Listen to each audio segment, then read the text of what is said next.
Totally related to the economics. ये test जो है हमारे पूरे इकोनॉमिक्स से रिलेटेड है। तो क्वेश्चन नंबर 1 की तरफ चलते हैं। फर्स्ट है हमारा जीडीपी डिफ्लेक्टर से रिलेटेड। तो with the reference, question number 1 है with the reference to the GDP deflectors consider the following statement.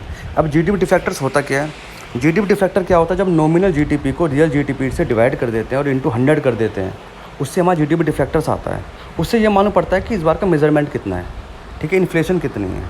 तो फर्स्ट हमारे पास क्या लिखा है? It is use to measure the inflation in the country. बिल्कुल सही है। It does not include the price of the import. इसमें price के जो इम्पोर्ट्स का जो प्राइस है वो नहीं होता। तो फिर अगर ये भी सही है, तो फिर ये नहीं होता तो क्या होता है? जीडीपी डिफ्लेक्टर के अंदर price of the investment goods, government services और एक्सपोर्ट का प्राइस होता है, ना कि इम्पोर्ट का प्राइस होता है। पहली बात तो फर्स्ट और सेकंड हमारा सही हुआ।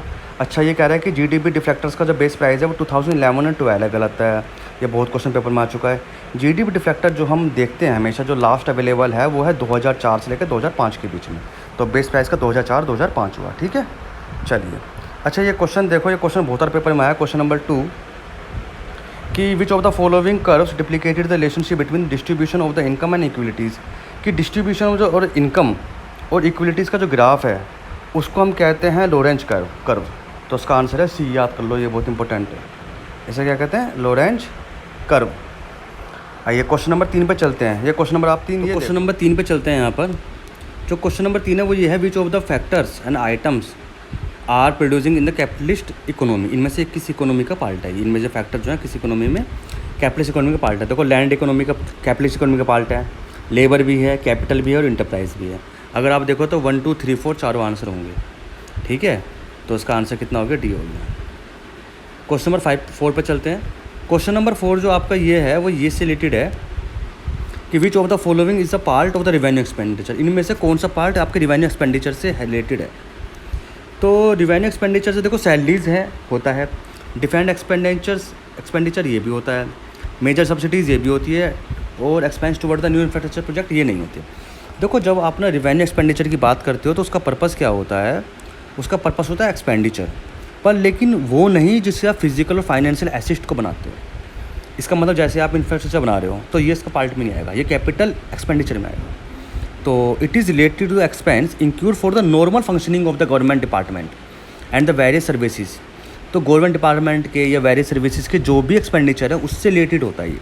जैसे इंटरेस्ट ऑफ पेमेंट करना है ना, डिपार्टमेंट के पेमेंट करना, वेरियस सर्विसेज देना, इसको कहते हैं। पर लेकिन आप इंफ्रास्ट्रक्चर की बात करोगे तो ये कैपिटल एक्सपेंडिचर में आएगा, ठीक है। चलिए, तो इसका आंसर क्या हुआ? 1 2 3, तो आंसर हुआ इसका बी। 4th का आंसर बच्चों बी हो गया। 5 पे चलते हैं। 5 का मतलब है which of the following are constituted the foreigner exchange reserve of the India. इनमें से कौन सा foreign exchange of reserve of India? ये क्वेश्चन बहुत सिंपल है। पहली बात तो फॉरनर करेंसी एसेट, ये तो है ही, गोल्ड रिजर्व ये भी है, स्पेशल ड्राइंग राइट्स ये भी है। इसमें जो लिखा हुआ है डायमंड, देखो डायमंड कभी नहीं होता। तो फर्स्ट, थर्ड और फोर्थ आंसर हुआ इसका, फर्स्ट, थर्ड, फोर्थ। तो इसका आंसर कितना हो गया? इसका आंसर हुआ डी, ठीक है। फॉरनर करेंसी एक्सचेंज होगा, डायमंड नहीं होगा, गोल्ड होगा, स्पेशल ड्राइंग राइट्स होगा। क्वेश्चन नंबर 6 पे चलते हैं। क्वेश्चन नंबर 6 पे आते हैं, which of the following to the union budget of the following are under the capital receipt. इनमें से कौन सा कैपिटल रिसिप्ट के अंडर में आता है?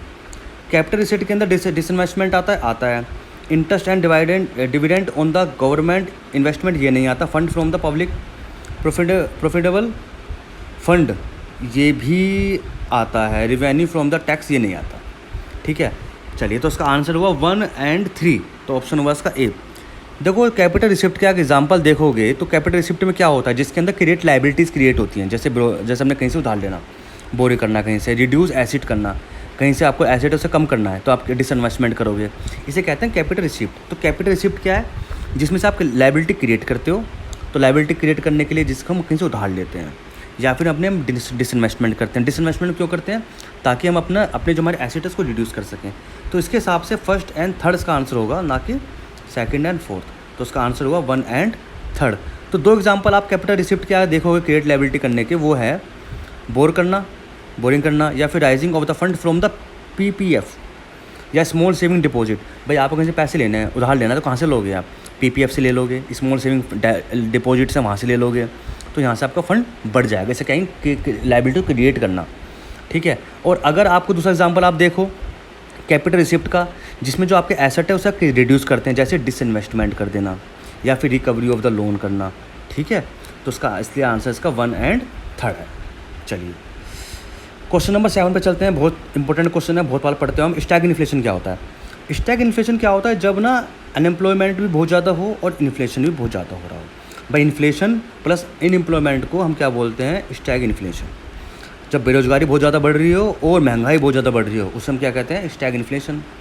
अब फर्स्ट देखो, इन्फ्लेशन सही है, low level of the employment. देखो एम्प्लॉयमेंट जो है हमारा, अनएम्प्लॉयमेंट जो है वो हमारा बढ़ना चाहिए स्टैग इन्फ्लेशन के लिए, तो सेकंड तो गलत हो गया। और हाई इकोनॉमिक ग्रोथ, इससे कोई मतलब नहीं है, तो उसका क्या हुआ? आंसर ओनली 1 हुआ। तो क्या बताया मैंने आपको? स्टैग इन्फ्लेशन वो है जहाँ पे महंगाई बहुत बढ़ती है, साथ में बेरोजगारी बहुत बढ़ती है, ठीक है। चलिए क्वेश्चन नंबर 8 पे चलते हैं। ग्रोस वैल्यू एडिड के बारे में बात चलती है। देखो ग्रोस वैल्यू एडिड हमारी 2 तरह से होती हैं, एक होती है मार्केट प्राइस की, एक होती है बेसिक प्राइस की।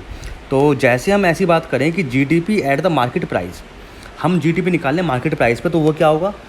Gross value product at the basic price plus products of the taxes minus product subsidies को माइनस कर देते हैं। इसके हिसाब से देखा जाए तो आंसर पहला क्या है?